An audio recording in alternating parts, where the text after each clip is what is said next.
న్యాయానికి పాల్పడుతూ పేదలకు సంబంధించిన భూములు లాక్కుంటూ ఒక రియల్ ఎస్టేట్ మాఫియా ఎట్లా పనిచేస్తుందో ఆ స్థాయిలో ఈ రాష్ట్ర ప్రభుత్వం ఇవాళ పనిచేస్తూ ఉంది. హైదరాబాదులో హైడ్రా పేరిటైతేనేమి, మూసీ పేరిటైతేనేమి, కొడంగల్లో లగచర్లలో ఫార్మా విలేజ్ పేరిటైతేనేమి, అట్లాగే మీరు మహబూబ్ నగర్ పట్టణంలో 150 మంది దివ్యాంగుల కాలనీలో దివ్యాంగుల ఇండ్లు కూలగొట్టడం అయితేనేమి, రామగుండంలో జరిగిన దాడి అయితేనేమి, అట్లాగే తాజాగా ఖమ్మం జిల్లా వెలుగుమట్లలో 3 మంత్రులు వారి బినామీల పేర్లు కూడా నేను చెప్తా ఉన్నా. వేజెల్ల సురేష్, ముల్లా కిషోర్, దామోదర్ రావు, ఈ 3 బినామీల కోసమే మొన్న వెలుగుమట్లలో ఖమ్మం కార్పొరేషన్ పరిధిలోని వెలుగుమట్లలో 3 మంత్రుల బినామీల కోసం, వాళ్ళ రియల్ ఎస్టేట్ లాభాల కోసం, వాళ్ళ రియల్ ఎస్టేట్ వ్యాపారం కోసం 1000 మంది పేదవాళ్ళని మొన్న గూడు లేకుండా చేశారు. ఆ దారుణం జరగంగానే మేము మర్నాడే అక్కడ ఉన్నాం. వెలుగుమట్లలో పేదల ఇల్లు కూలగొట్టి కాంగ్రెస్ ప్రభుత్వం ఘోరమైన తప్పు చేసింది. ఇది దారుణం. ఒక గాజాలో ఎట్లా అయితే ఒక భీతావహమైన వాతావరణం ఉందో, శిథిలాల నడుమ ప్రజలున్నారో, ఆ పరిస్థితి వాళ్ళ వెలుగుమట్లలో మాకు కనబడుతున్నది అని చెప్పి ఆ రోజు పత్రికా మిత్రులతో చెప్పాను, అక్కడున్న ప్రజలతో కూడా చెప్పాం. ప్రభుత్వం చేసింది తప్పు అనేది ఆ రోజు ఘంటాపదంగా చెప్పాం. ఈరోజు మేము చెప్పింది 100% వాస్తవం అని తేలిపోయింది. ఎందుకు అంటే బాధితులకు పట్టాలు ఇస్తాము అని ప్రభుత్వమే ఒప్పుకొని ఇవాళ తన తప్పు తెలుసుకొని మరి సవరించుకునే దానికి ప్రయత్నిస్తున్నట్టుగా కనబడుతున్నది. వాస్తవం ఏంటి అంటే ఇవి భూదాన్ పట్టాలు. మనకి అసలు భూదాన్ కాన్సెప్ట్ ఒక్క నిమిషం మీకు చెప్పాలి. భూదాన్ అంటేనే భూదాన్ బోర్డు వచ్చిందే ఆచార్య వినోబా భావే స్ఫూర్తితో. స్వాతంత్రం వచ్చిన తొలినాళ్లలో ఎవరైతే ల్యాండ్ లార్డ్స్ ఉన్నారో, పెద్ద పెద్ద వాళ్ళు ఉన్నారో, బాగా భూమి వారి దగ్గర ఉన్న వాళ్ళు ఉన్నారో, వారందరూ కూడా పేద రైతులకు కానీ వ్యవసాయానికి, అట్లాగే ఇండ్లు లేని పేదల కోసం మరి ముందుకొచ్చి వాలంటరీగా భూదానం చేయండి, భూమిని దానం చేయండి అన్నప్పుడు వచ్చిన ఈ కాన్సెప్టే వినోబా భావే గారి స్ఫూర్తితో భూదానుద్యమం. ఆ భూదానుద్యమంలో భాగంగా ఇవాళ మన రాష్ట్రంలో మీరు చూస్తే నల్గొండ జిల్లాలో భూదాన్ పోచంపల్లి అనే ఒక ఊరు ఉంటుంది. ఆ పేరు కూడా అక్కడి నుంచి వచ్చింది.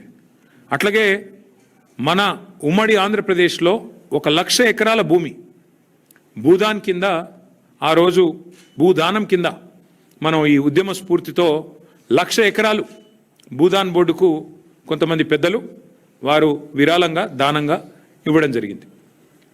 ఖమ్మంలో వెలుగుమట్లలో కూడా అదే పద్ధతుల్లో 2 పెద్ద మనుషులు 1950వ దశకంలో ఒక 62 ఎకరాల భూమి ఏదో కరెక్ట్గా సబ్జెక్ట్ టు కరెక్షన్ వారు వెలుగుమట్ల ప్రాంతంలో భూదాన్ బోర్డుకి ఇచ్చారు. ఆ భూమి 62 ఎకరాల పైచిలకు భూమి 89 వరకు 1989 వరకు అంటే కాంగ్రెస్ ప్రభుత్వం వచ్చేదాకా భూదాన్ బోర్డు ఆధీనంలో భూదాన్ బోర్డు మీదనే పట్టా ఉంది. అందులో ఒక 31 ఎకరాలు కాంగ్రెస్ వాళ్ళు అంటేనే మాఫియాగాళ్ళు, భూమాఫియా చేసేవాళ్ళు కాబట్టి, బూచిగాళ్ళు కాబట్టి 89లో కాంగ్రెస్ ప్రభుత్వం రాగానే 31 ఎకరాలు మొత్తానికి పట్టాలు మార్చారు. భూదాన్ పేరు మీద ఉన్న 35 ఏళ్ళ పైచిలకు భూదాన్ పేరు మీద ఉన్న భూములను మొత్తానికి పైరవి చేసినరో, పైసలు ఇచ్చినరో, ఏం చేసినరో ఒక 31 ఎకరాలు పేరు మార్చి ప్రైవేట్ వ్యక్తుల పేరు మీద రాయించుకున్నారు. కానీ ఒక 31 ఎకరాలు అట్లే ఉండే. అందులో 2014 ఏప్రిల్లో 1895 మందికి ఆంధ్రప్రదేశ్ భూదాన్ యజ్ఞ బోర్డు, ఇంకా అప్పటికి తెలంగాణ ఏర్పడలేదు, తెలంగాణ ఏర్పడ్డది జూన్ 2, ఏప్రిల్ 14 నాడు ఆంధ్రప్రదేశ్ మరి భూదాన యజ్ఞ బోర్డు 1895 మందికి పట్టాలు ఇచ్చింది. ఇచ్చిన తర్వాత అందులో మరి 2014 ఏప్రిల్లో ఇస్తే ఆ గత 10-12 ఏళ్లలో దాదాపు 1000 మంది ఇళ్ళు కట్టుకున్నారు. కట్టుకొని అక్కడే నివాసం ఉంటున్నారు. మధ్యలో మా ప్రభుత్వం ఉన్నప్పుడు పక్కనేదో ఎంక్రోచ్మెంట్లు అవుతున్నాయి అని ఫిర్యాదు వస్తే కూడా పరిశీలించమని చెప్పాం తప్ప ఒక్క పేదవాడి ఇల్లు కూడా మేమెన్నడూ ముట్టుకోలేదు. నిజానికి కేసీఆర్ గారి ప్రభుత్వం ఆనాడు 10 ఏళ్ల పాటు జీవో నంబర్ 58 కింద 59 కింద ఈ రాష్ట్రంలో లక్షల మందికి పట్టాలు ఇచ్చింది. ఒక హైదరాబాద్లోనే 1,50,000 పట్టాలు ఇచ్చాం. ఆ పట్టా కూడా ఇంటి మహిళ ఎవరైతే ఉంటారో వారి పేరు మీద ఇచ్చాం. ఖమ్మం పట్టణంలో కూడా 3,000 మందికి 58 జీవో కింద పట్టాలు ఇచ్చాం. అట్లా ప్రతి చోట, ప్రతి నగరంలో, ప్రతి మున్సిపాలిటీ పరిధిలో, గ్రామీణ ప్రాంతాల్లో కూడా జీవో నెంబర్ 58 కింద పెద్ద ఎత్తున పట్టాలు ఇచ్చాం. కానీ ఈ ప్రభుత్వం ఏం చేస్తున్నది? వచ్చిన నాటి నుంచి నేటి వరకు విధ్వంసం, వినాశం, ఇది తప్ప, వినాశనం తప్ప ఇంకో మాట లేదు. నిర్మాణం గురించి ప్రస్తావన లేదు. ఒక విధ్వంసకరమైన ఆలోచనలతో ఎవరి ఇల్లు ఎట్లా కూలగొట్టాలి, భూములు ఎట్లా లాక్కోవాలి. ఇందాక నేను చెప్పిన ముగ్గురు రియల్ ఎస్టేట్ మాఫియా వాళ్ళు ఎవరైతున్నారో, సురేష్, దామోదర్ రావు, ఇంకొక ఆయన పేరింది కిషోర్, ఈ ముగ్గురు ఇవాళ నేను నిర్ద్వందంగా చెప్తా ఉన్నా, ముగ్గురు మంత్రుల బినామీలు వీళ్ళు. ఖమ్మంలో ఉన్న ముగ్గురు మంత్రుల బినామీలు వీళ్ళు ముగ్గురు. వాళ్ళు ఆ ల్యాండ్ను హస్తగతం చేసుకోవడానికే ఇవాళ చేసిన డ్రామా ఇదంతా. వాళ్ళు ఏమనుకున్నారంటే మున్సిపల్ ఎలక్షన్ అయిపోయింది కదా, ఇప్పుడు కొడితే అడిగేవాడు ఎవడు అన్న లైన్లో పోయారు. ఒక శత్రు దేశం మీద దండయాత్రకు పోయినట్టు 3,000 మంది పోలీసు వాళ్ళు పొద్దున 3టికి పోయి వాళ్ళను మెడలు బట్టి బయటికి నూకి ఇండ్లన్నీ కూలగొట్టారు. మీరు చూశారు వీడియోలు. ఒక అమ్మాయి అడుక్కున్నది, 10 నిమిషాలు నా ఇల్లుని చూసుకుంటా అన్న, ఆ తర్వాత మీరు కూలగొట్టండి, 10 నిమిషాలన్నా దయచేసి దండం పెడితే కూడా కనికరించలేదు, కరుణించలేదు. ఇష్టం వచ్చినట్టు పిల్లలు వాళ్ళ పుస్తకాలు, బ్యాగులు తీసుకుంటామంటే కూడా ఇనలేదు, మెడలు బట్టి నూకి బయట బారేసినారు. మేము పోయి మేము అడిగాం ప్రభుత్వాన్ని. 8 లక్షలు, 9 లక్షలు, 12 లక్షలు. ఒక ఆయనైతే పాపం 200 గజాల్లో 18 లక్షలు పెట్టి ఖర్చు పెట్టి అప్పు చేసుకొని కట్టుకున్నాడు ఇల్లు. కట్టుకొని కూడా సంవత్సరంన్నర కాలేదు. కాబట్టి ఇట్లాంటి పట్టాలుండి, అన్ని రకాల హక్కులుండి, యాజమాన్య హక్కులుండి ఇండ్లు కట్టుకుంటే మీరు ఎట్లా ఇలా కొడతారు అంటే ల్యాండ్ మాఫియా అంటారు. ఎవరండి ల్యాండ్ మాఫియా? ఇప్పుడు నేను చెప్పిన సురేషు, కిషోరు, దామోదర్ రావు వీళ్ళు ల్యాండ్ మాఫియా. మా వెనకాల ఉండి నడిపిస్తున్న ముగ్గురు మంత్రులు మీరు ల్యాండ్ మాఫియా. ఇవాళ ఎంత విచిత్రం అంటే కూల్చిన వాళ్ళే అసలు ఫస్ట్ కూల్చుడు ఎందుకు, మళ్ళీ తర్వాత చేతులు కాలినాక ఆకులు పట్టుకున్నట్టు మళ్ళీ ఆన్నే ఇందిరమ్మ ఇల్లు కట్టిస్తామని చెప్పుడు ఎందుకు? వాళ్ళు ఒక్కొక్కరు 10, 12, 18 లక్షలు పెట్టి కట్టుకున్నారు ఇండ్లు. ఇవాళ ఆ ఇండ్లు కూలగొట్టి ఇప్పుడు తీరా హంతకుడే సంతాపం చెప్పినట్టు ఇప్పుడు మళ్ళీ ఈ సిపాయిలే పోయి పట్టాలు ఇస్తారంట. ఎక్కడిస్తారు అది? అక్కడ ఇవ్వరంట. ఎందుకంటే ఆ రియల్ ఎస్టేట్ మాఫియాకి అడ్డం వస్తుంది కాబట్టి పక్కన ఎక్కడో ఇస్తాం, అది కూడా అందరికి ఇవ్వరంట. ఇప్పుడు వాళ్ళకు వచ్చిన ఇబ్బంది ఏంటి అంటే మంత్రులకి శాసనసభ సమావేశాలు ప్రారంభం కాబోతా ఉన్నాయి 16 నుంచి. మేము వదిలిపెట్టాం, అటు మండలిలో ఇటు హౌస్లో నిలదీస్తాం, ఉక్కిరి బిక్కిరి అవుతారు. ఎందుకంటే ఇలా రియల్ ఎస్టేట్ మాఫియా బాగుతాం బయటపడితే తట్టుకోలేరు. అందుకే ఇవాళ ఆగమేఘాల మీద పట్టాల పంపిణీ నిర్ణయం తీసుకున్నారు.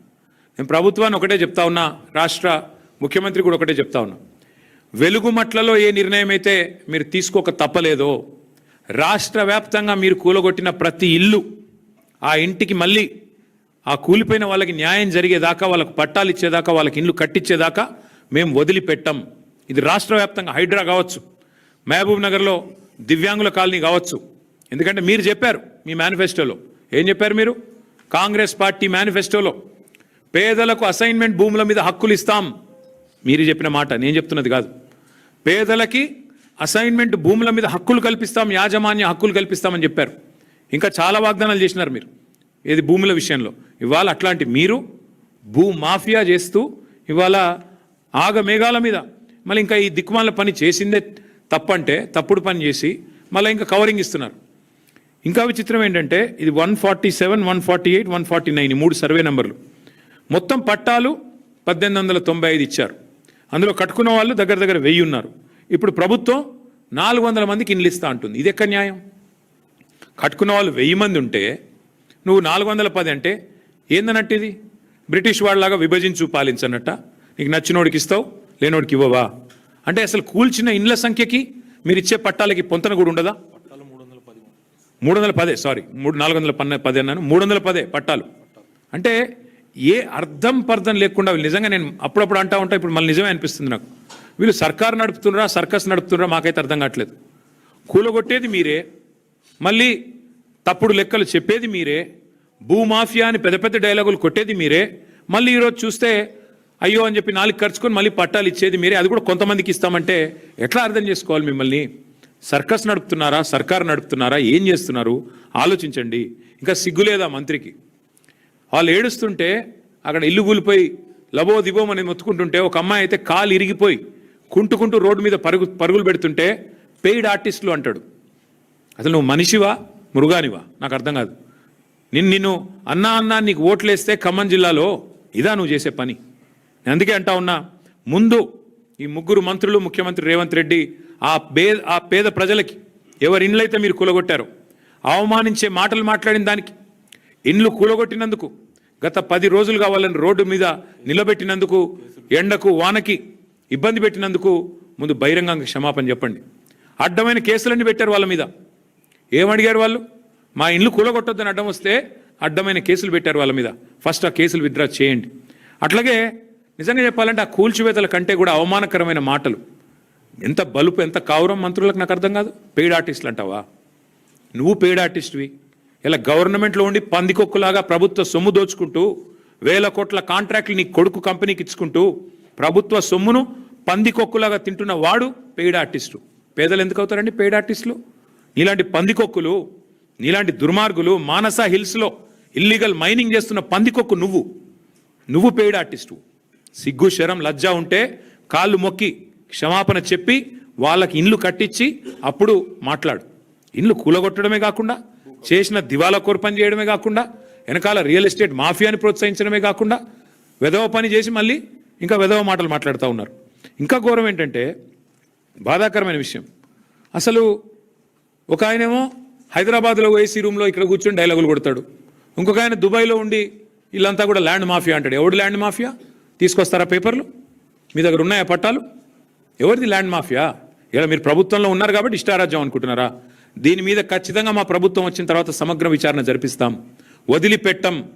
ఏ ఆఫీసర్లు అయితే ఇక్కడ వాళ్ళను భూమాఫియా అనే విధంగా తప్పుడు పత్రాలు ఇచ్చి గందరగోళ వాతావరణం చేసి కేసులు పెట్టి ఆగమాగం చేసి వాళ్ళని 10 రోజులుగా రోడ్ల మీద తిప్పారో వాళ్ళందరికీ నేను చెప్తా ఉన్నా, ఓరిని వదిలిపెట్టం. ఖచ్చితంగా సమగ్ర విచారణ జరిపిస్తాం. న్యాయం జరిగేదాకా వదిలిపెట్టం. 10 రోజుల నుంచి మా పువ్వాడ అజయ్ గారు, మా తాత మధు గారు, మా రవిచంద్ర ఎంపీ గారు మా పార్టీ తరఫున భోజనం పెడుతున్నామండి. భోజనం కూడా పెట్టనీయట్లేదు దౌర్భాగ్యులు. భోజనం పెడతాం, వాళ్ళు రోడ్డు మీద పడ్డారు అంబేద్కర్ భవన్లో అంటే భోజనం కూడా పెట్టనివ్వలేదు మమ్మల్ని. ఆఖరికి నిన్న మొన్న వచ్చి భోజనం పెడుతున్న కాడ కూడా నిన్న చిల్లర పనులు చేసి వాళ్ళ అనుచరుల కోసం భూమాఫియా చేస్తుంది మీరు. ఇంకొక మాట నేను అంటా ఉన్నా, అసలు భూదాన్ భూమి అని మీరే చెప్తున్నారు. నేను కలెక్టర్తో మాట్లాడా, అది భూదాన్ భూమి అంటాడు. మరి భూదాన్ అంటే గవర్నమెంటే కదా. భూదాన్ ఉద్దేశమే పేదవాడికి ఇల్లు లేదా వ్యవసాయానికి రైతులకు లేకపోతే పొలం ఇవ్వడం కదా. మరి అక్కడే ఇస్తే అయిపోయేది కదా అని అడిగిన. ఎందుకు గులగొట్టిండ్రని అడిగిన, సమాధానం లేదు. ఏందట అంటే పక్కన విల్లాలు కట్టిండట ఒక ఆయన, కాంగ్రెస్ ఆయన. ఆ విల్లాలకి ఇది అడ్డం వస్తుందట, అందవిహీనంగా ఉన్నాయంట ఇల్లు, ఇవి అడ్డం వస్తుందంట, వ్యూ బాగలేదంట, అందుకని వీళ్ళని తీసేయాలంట. ఇందుకే ఈ ముఖ్యమంత్రిని నేను మొదటి నుంచి తుగ్లక్ అంటున్నది. పిచ్చి తుగ్లక్ పనులు కాకపోతే ఏంటండి ఇవి? భూదాన్ బోర్డుల్లో ఇల్లు కట్టుకుంటే పట్టాలు ఇవ్వాలా? నువ్వే చెప్తావు కదా నీతులు. పేదవాళ్ళు తెలుసో తెలియక ఇల్లు కట్టుకుంటే రెగ్యులరైజ్ చేయాలా? It's a criminal waste. నువ్వే నరికితీవు కదా. అయ్యప్ప సొసైటీలో డెమాలిషన్స్ అవుతుంటే అది చాలా క్రిమినల్ వేస్ట్ కదా. సిమెంట్ వేస్టు, స్టీల్ వేస్టు అని చెప్పి చాలా బాధపడిపోతేవి కదా. మరి ఇవాళ ఎక్కడ పోయినావు? ఇప్పుడు ఎందుకు పిచ్చి తుగ్లక్లాగా మాట్లాడుతున్నావు? ఎందుకు పిచ్చి తుగ్లక్ పనులు చేస్తూ ఉన్నావు? ఇంకొక మాట కూడా నేను చెప్తా ఉన్నా, ఈ భూమాఫియాని ఇక్కడితో వదిలిపెట్టం. ఎవరైతే భూదాన్ భూములను ప్రైవేట్ పట్టాలుగా మార్చుకొని వాళ్ళ వాటిని హస్తగతం చేసుకునే ప్రయత్నం చేస్తున్నారో వాళ్ళని వదిలిపెట్టం. తప్పకుండా వాళ్ళని వెంటాడతాం. వాళ్ళని ఎట్టి పరిస్థితుల్లో కూడా వదిలిపెట్టం. అట్లాగే అసలు ఎంత దుర్మార్గం అంటే, అక్కడ గతంలో 100 గజాలు ఉన్నది ఒక్కొక్క పట్టా ప్రకారం. ఇప్పుడు వీళ్ళు 75 ఇస్తారంట. అంటే 25 ఎవరు నొక్కుతున్నారు? పొంగులేటా, తుమ్మలనా, బట్టిగారా, ఎవరు? పేదవాడి గతంలో అక్కడ 100 గజాలు ఇచ్చిందే భూదాన్ బోర్డు. మళ్ళీ అందులోకి వెళ్ళి ఇప్పుడు 75 ఇస్తాం, 25 ఏమంటే ఎవడు దొబ్బేస్తున్నాడు? అది మీరేనా? మీ వెనకాల ఉండే బ్రోకర్లా? ఇది చెప్పాలని చెప్పి డిమాండ్ చేస్తూ ఉన్నాం. అట్లాగే ఇంకా విచిత్రమైన మాట మాకు అర్థం కాంది, ఓపెన్గా చెప్తున్నాడు ఆ భూదాన్ చైర్మన్, అవి పట్టాలు నేనే ఇచ్చినా అది 100% కరెక్ట్ పట్టాలని రాజేందర్ రెడ్డి అని భూదాన్ చైర్మన్ చెప్తున్నాడు. తప్పైతే మరి చెప్పండి, ప్రభుత్వం ముందుకు వచ్చి చెప్పనియండి. అది కూడా మీదే కదా భూదాన్ బోర్డు.